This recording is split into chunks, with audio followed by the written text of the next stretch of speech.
गुरु की छाया में शरण जो पा गया, उसके जीवन में सुमंगल आ गया।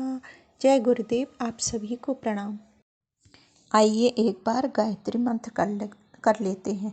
ओम भूर्भुवः स्वः तत्सवितुर्वरेण्यं भर्गो देवस्य धीमहि धियो यो नः प्रचोदयात्। आइए उस परम सत्ता से हम प्रार्थना करते हैं कि हम सबके जीवन में गुरुदेव के द्वारा दिए गए इस दिव्य ज्ञान को हम उतार सकें। ऐसी उस परम सत्ता से भावभरी प्रार्थना है। पिछले स्वाध्याय में गुरुदेव ने हमें यज्ञोपवीत के विषय में बताया था। आज गुरुदेव हमें गायत्री साधना में क्या क्या नियम होते हैं, इस नियमों के बारे में गुरुदेव हमें आज बताएंगे। आइए जानते हैं।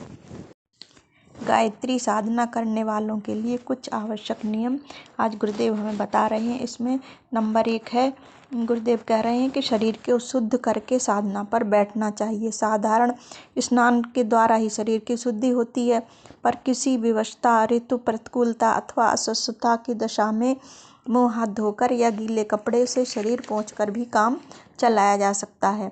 नंबर 2 नियम है, साधना के समय शरीर पर कम से कम वस्त्र रहने चाहिए। शीत की अधिकता हो तो कसे हुए कपड़े पहनने की अपेक्षा कंबल आदि ओढ़कर शीत का निवारण कर लेना उत्तम है। नंबर 3 साधना के लिए एकांत खुली हवा में ऐसी जगह ढूंढनी चाहिए जहाँ का वातावरण शांतिमय हो।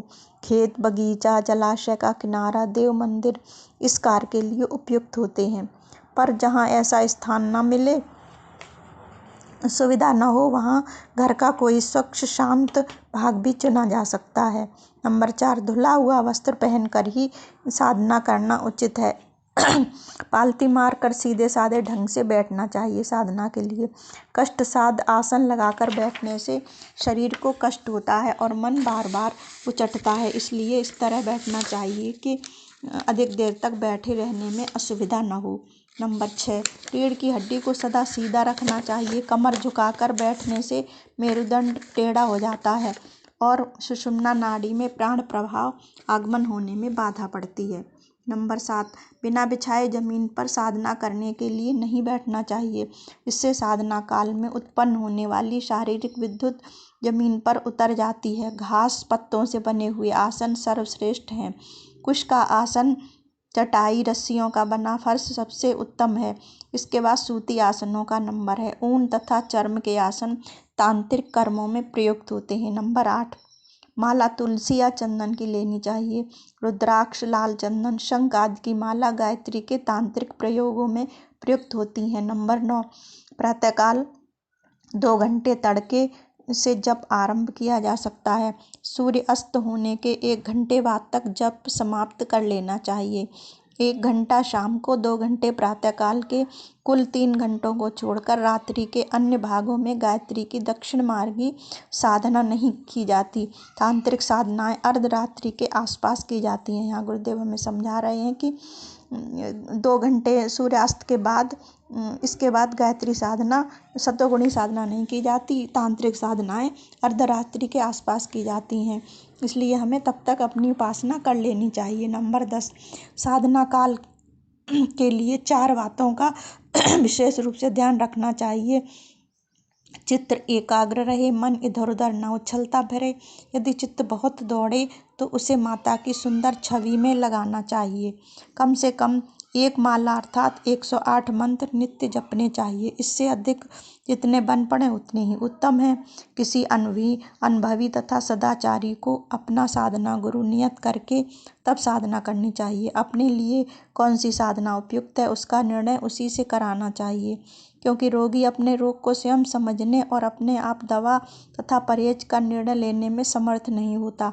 उसे किसी वैद्य की सहायता लेनी पड़ती है। इसी प्रकार अपनी मनोभूमि के अनुकूल साधना बताने वाला, भूलों तथा कठिनाइयों का समाधान करने वाला साधना गुरु होना अति आवश्यक है। नंबर 13 प्रातःकाल की साधना के लिए पूर्व की ओर मुँह करके बैठना चाहिए और शाम को पश्चिम की ओर मुँह करके, प्रकाश की ओर, सूर्य की ओर मुँह करना उचित है।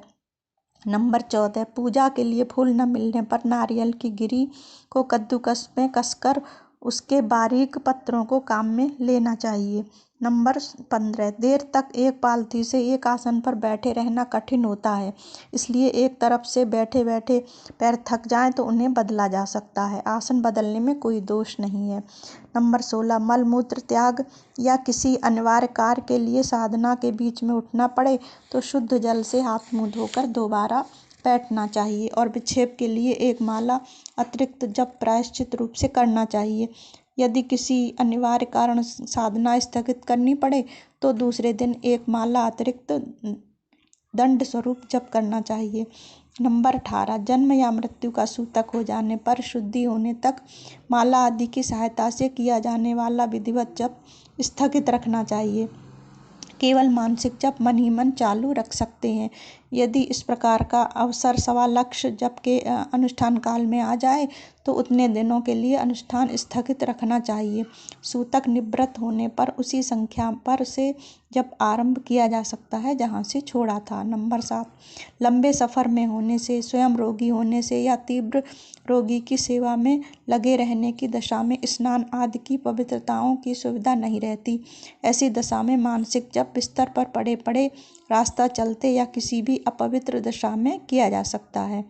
नंबर 20, साधक का आहार विहार सात्विक होना चाहिए। आहार में सतोगुणी, सादा, सुपाच्य, ताजे तथा पवित्र हाथों से बनाया हुआ पदार्थ लेना चाहिए। अधिक मिर्च मसाले, तले हुए पकवान, मिष्ठान, बासी भूसे, दुर्गंधित मांस, नशीले, अभक्ष, उष्ण, दाहक, अनीति उपार्जित, गंदे मनुष्यों द्वारा बनाए हुए, तिरस्कार पूर्वक दिए हुए भोजन से बचना चाहिए। अनुष्ठान के दिनों में कुछ विशेष नियमों का भी पालन करना पड़ता है, जो इस प्रकार हैं। ठोड़ी के सिवाय सिर के बाल न कटाएं। ठोड़ी के बाल अपने हाथ से ही बनाएं। चारपाई पर न सोएं। तख्ते या जमीन पर सोना चाहिए। उन दिनों अधिक दूर नंगे पैरों न फिरें। चाम के जूते के स्थान पर खड़ाऊ आदि का उपयोग करना चाहिए। इन दिनों एक समय आहार, एक समय फलाहार लेना चाहिए।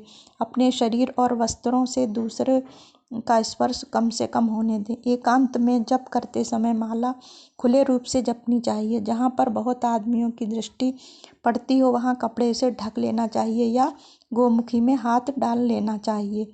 साधना के उपरांत पूजा से बचे हुए अक्षत, धूप, दीप, नैवेद्य, फूल, जल, अगरबत्ती, दीपक की बत्ती, हवन, भस्म आदि को यों ही जहाँ तहाँ ऐसी जगह नहीं फेंकना चाहिए जहाँ वह पैरों से कुचलती फिरे। उसे किसी तीर्थ, नदी, जलाशय, देव मंदिर, कपास, जौ, चावल आदि का खेत पवित्र स्थानों पर विसर्जित कर देना चाहिए और चावल चिड़ियों को डाल देना चाहिए तथा नैवेद्य बालकों में बांट देना चाहिए।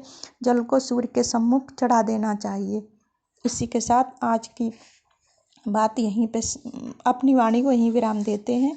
आगे जो नियम रह गए हैं उनको अगले स्वाध्याय में बताएंगे। जो भी आज के स्वाध्याय में आपको अच्छा लगा हो उसके लिए गुरुदेव का प्रसाद समझकर ग्रहण करें और गलती हो गई हो उसके लिए मुझे क्षमा करें। कृपया इस चैनल को लाइक, शेयर, सब्सक्राइब करना न भूलें। आप सभी को पुनः पुनः प्रणाम।